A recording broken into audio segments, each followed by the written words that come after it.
I was wrong in doing what I did. No!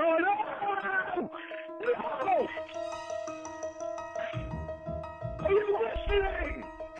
I don't care about fucking money. I know how to live without money. It's not something new to me. Sean here, and before we begin, we talk about Lorne a lot. And one of the things we have to remember, and I have to remember specifically, is that Lorne is an 87, and he's dumb. Let's just be real, he's truly dumb. He thinks he's the smartest man in the room, but he's dumb. And Dunning-Kruger, that's Lorne. So if we take into account his cognitive ability, which already puts him at a disadvantage, the fact that society gave up on him a long time ago, and if we're being honest, he kind of gave up on himself. And he just gave up on society, on becoming a part of it. Lorne is his own society, the Lorne Secret Society. He's the only member. And when we're dealing with somebody who doesn't exactly have the cognitive ability to make the right decisions, see, I think if Lorne went to court, he's right on the borderline of knowing what's right and wrong, and knowing when to do what's right and wrong. He's not special needs. He's not unfit to stand trial. This dude is fit to stand trial. He's not fit to walk this earth alone. I think, looking at all of this, I believe Lorne is not a narcissist.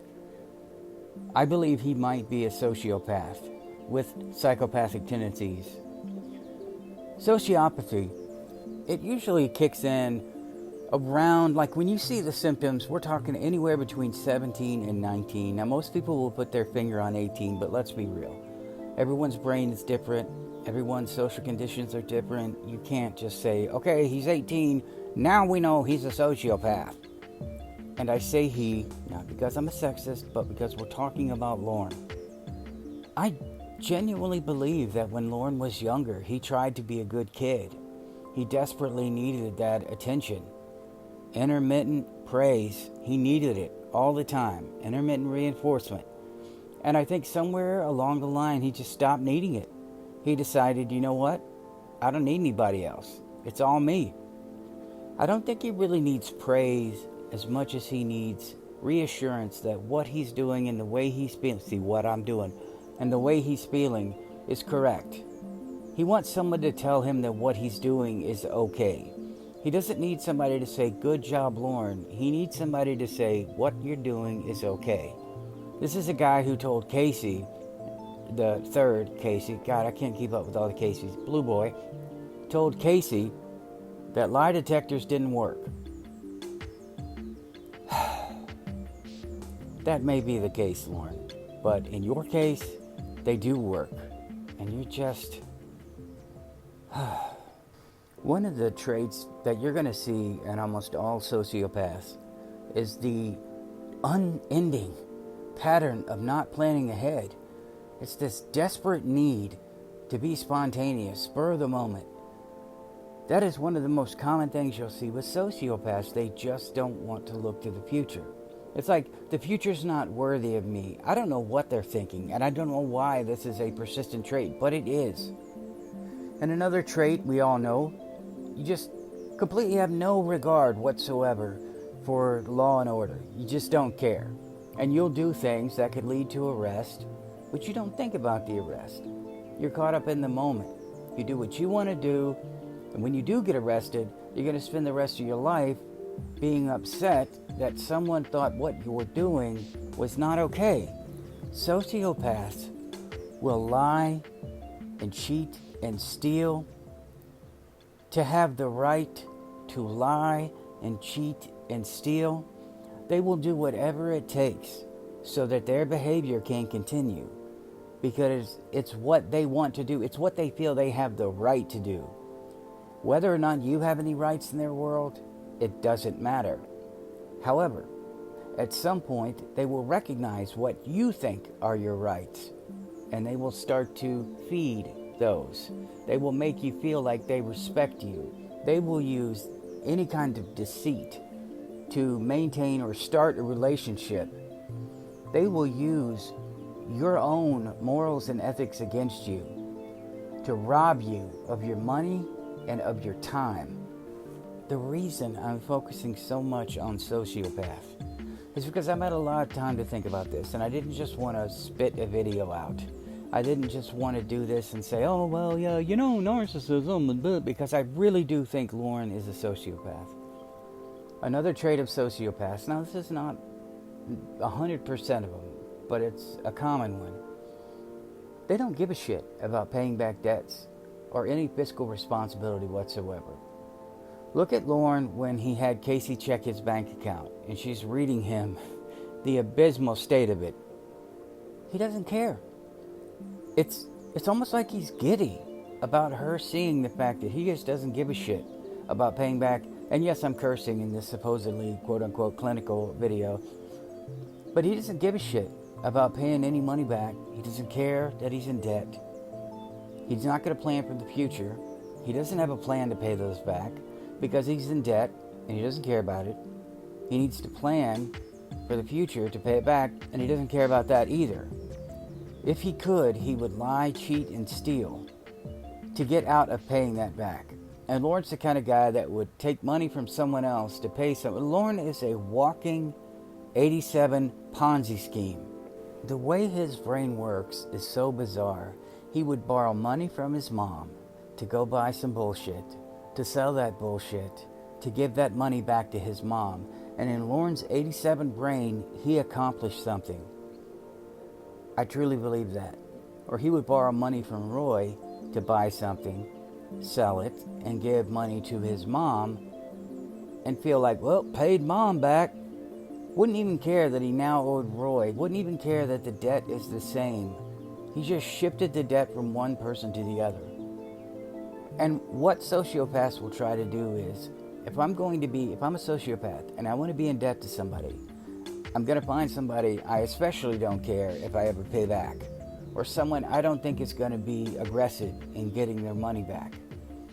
Because I don't care about paying it back. Because I don't care about the person I took the money from. That just ticks all my boxes as a sociopath. Lorne is non-committal, especially when it comes to work.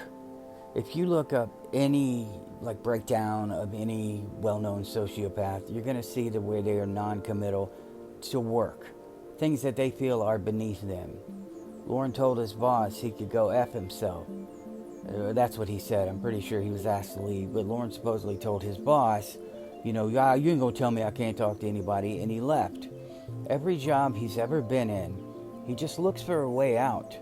Right now, I love my job in terms of that it helps me to take care of my children and live well. But I hate my job because I don't really enjoy what I'm doing. I love who I'm working for and a few people I work with, but that's about it. But I'm not looking for a way to get fired. I think Lorne would look for a way to get fired. Do some things that he feels are just wrong enough where someone will say something to him. And then, because he's an 87 sociopath, he will take their corrections aimed at him and turn them around as, you're an idiot. I'm doing what I'm supposed to be doing. I'm the hardest worker in here. I ain't got time for this. I'm out of here. He likes to poke the bear, get the bear angry, and when the bear gets angry, he's the guy who would make you mad to the point where you finally just snap. Even if you're a good person, you just snap and, why are you getting so angry at me? Look at you. You're a psycho. This is what Lorne would do at work to try to give himself an excuse to go home. I have seen it. You know people. I know one person specifically that will do things like this to get upset so they can take a day off for a mental day, as they call it. I don't know what goes through their head. I don't know why they do this.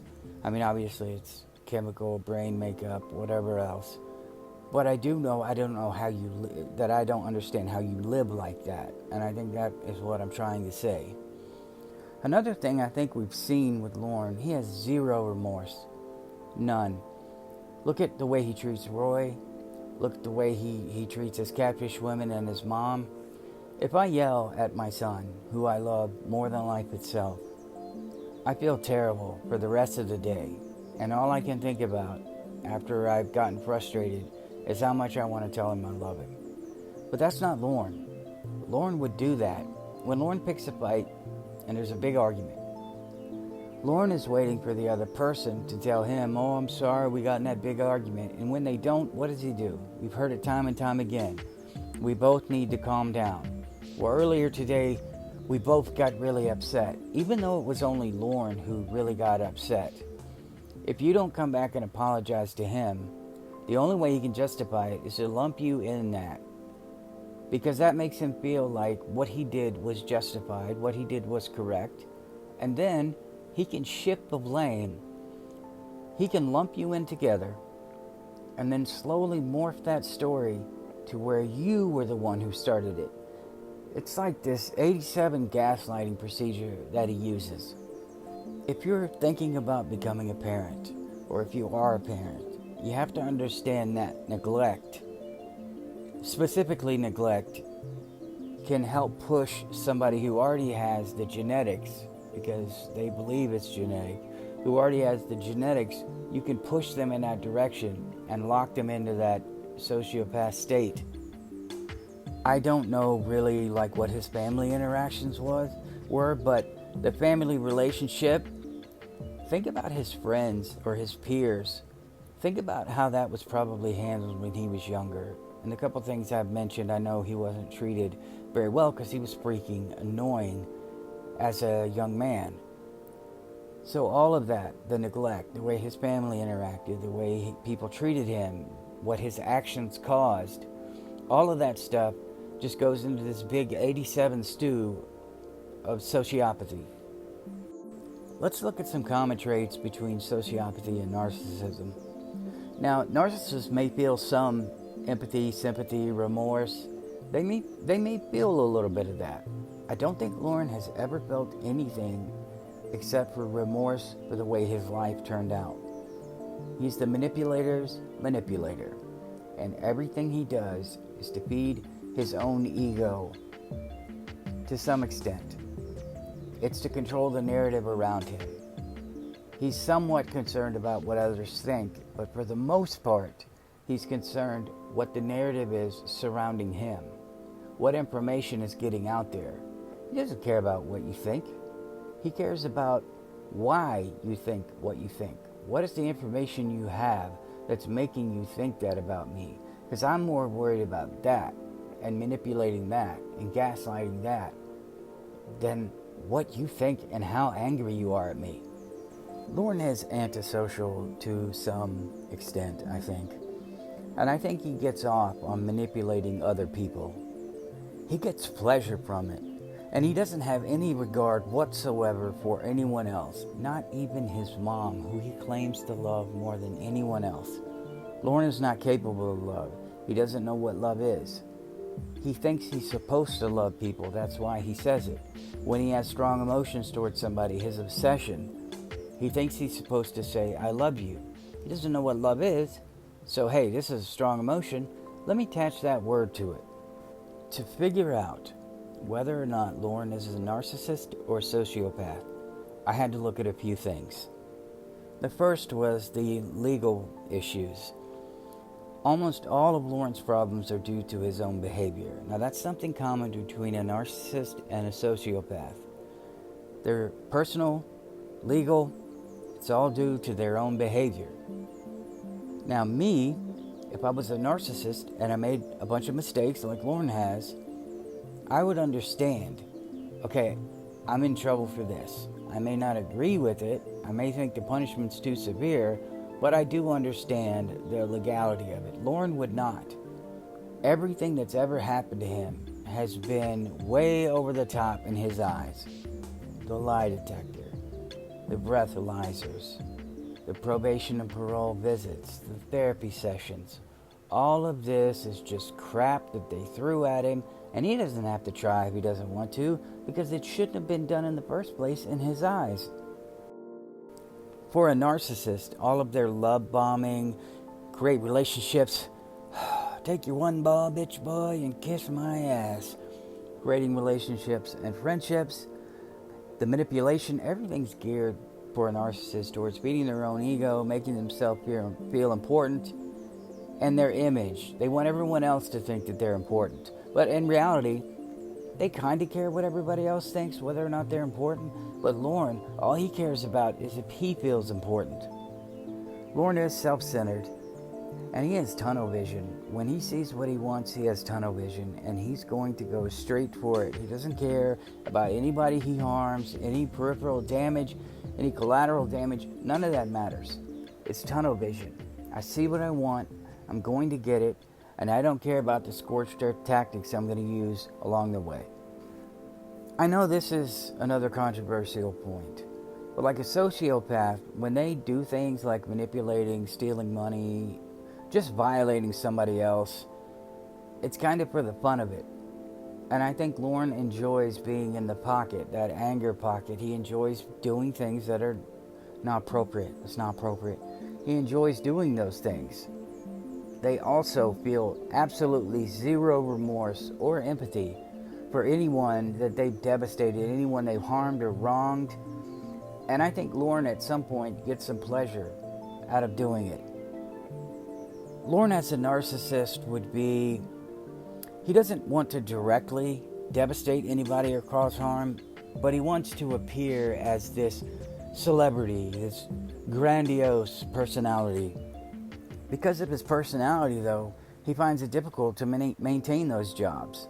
And see, that's another thing. It's another paradox. Lorne can't keep a job. He doesn't care enough to keep a job. But when he doesn't have a job, it makes him look like a failure. A narcissist would want to appear like on top of their game, like they're at their peak at all times. And Lorne, he doesn't even strive to get a position that would make him look important. He doesn't care about that. And I think that's one of the big differences between a sociopath and a narcissist. A narcissist, they don't want to get in trouble. They don't want to deal with all of this. Lorne takes this probation and parole stuff, and it's like it doesn't even bother him. Water up a duck's back, man. None of this matters to him. And that's something that goes along with my sociopath theory. Now, there is something that could be Lorne, a narcissistic sociopath. That's the traits of both of them, all rolled into one, complete 87. It's this bizarre mix of narcissism and antisocial personality disorder. They have a really blown up sense of importance. Their image, the way they see themselves, is I've got some big stuff going on. Lorne's always got big stuff right around the corner, we know that. And they will manipulate and hurt anybody that they need to get what they want and to maintain that feeling. A narcissist and a sociopath will have no empathy whatsoever when dealing with others, as we said before. They have almost zero morality, Lorne Armstrong, and they have no problem plotting and scheming and trying to control others just to suit their needs, to pursue their agendas. The issue I have with both of these is that Lorne, he can't accomplish what I need him to accomplish. Because both of them, they try to turn on the charm to get what they want. A little smooth talking, a little sweet talking, and about the only time I can really remember he did this crap was with Debbie. Love you, see you, bye. My beautiful lady, you're awesome and special and amazing.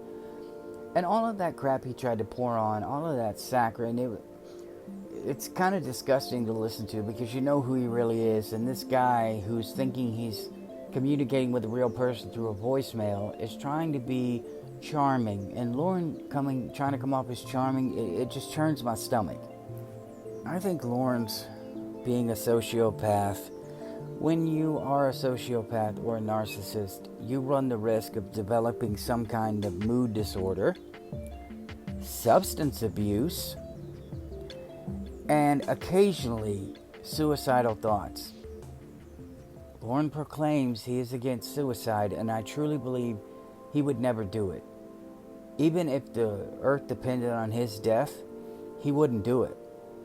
Whether because he's too important, he's too much of a coward to follow through with it, I think he would talk about it only when it would garner him sympathy and attention.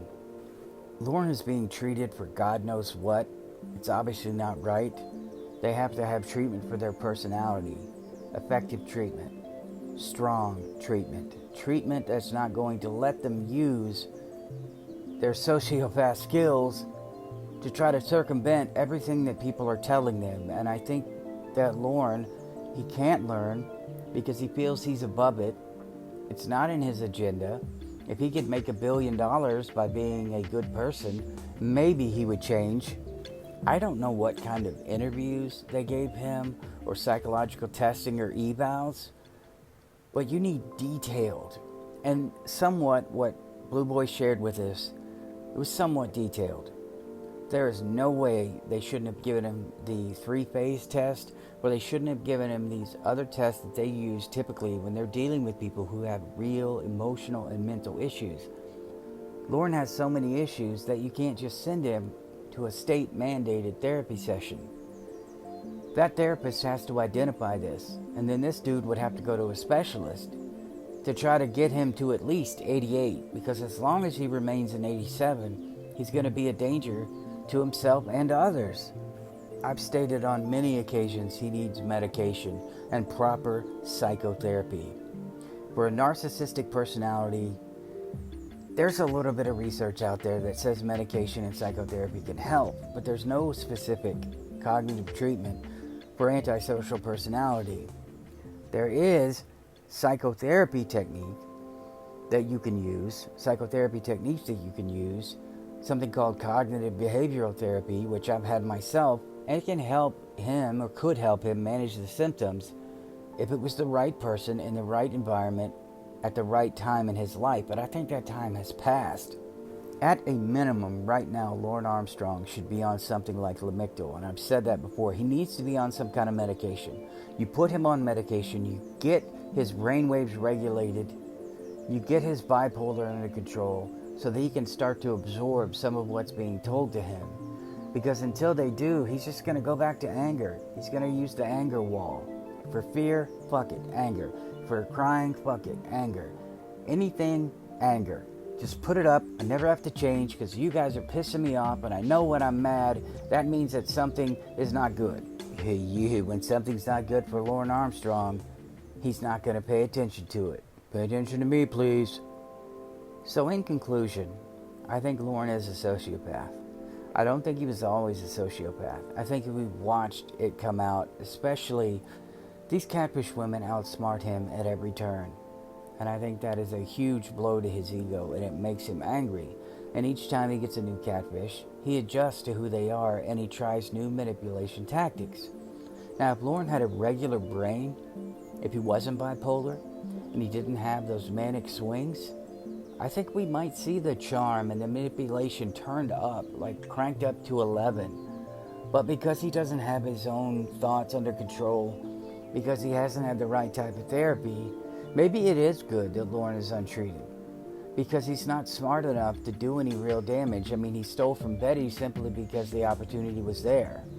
Kayla, the opportunity was there. I don't know about his real victims. I don't want to speak about him right now anyway. It'll just make me mad.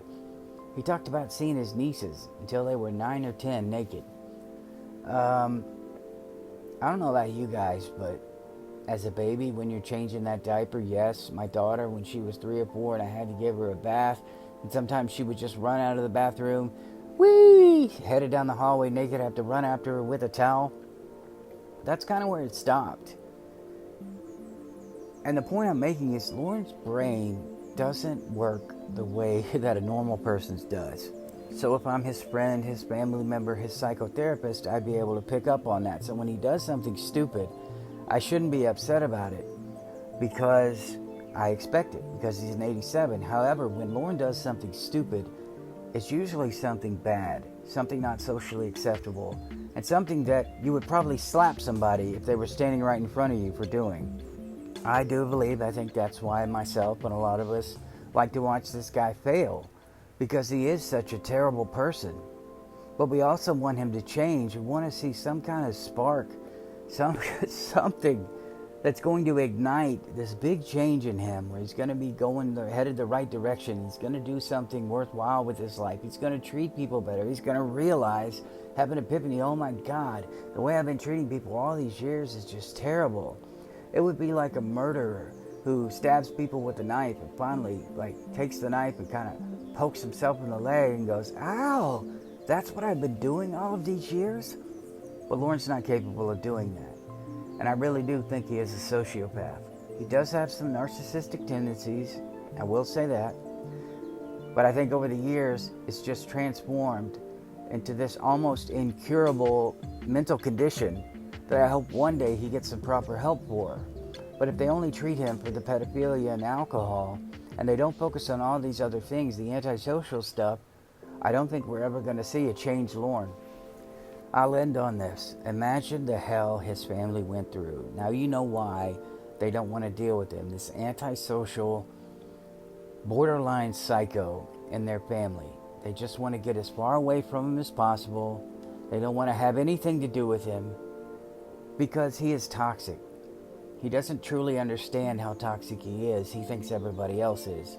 But I feel for his family and his friends and those women he stalked and his real victims and his potential victims and all of these catfish women, the people behind it that have had to deal with this guy, because it can turn you into somebody that you weren't born to be if you let it. So if you know anybody like this, not like Lorne, but you know what I mean, anybody who's antisocial, possibly a sociopath or a narcissist, you need to distance yourself. If you're married to one, you need to get the hell out of there. Trust me, you will be a better person for it. I love you guys. I will see you in the next one. Yeah,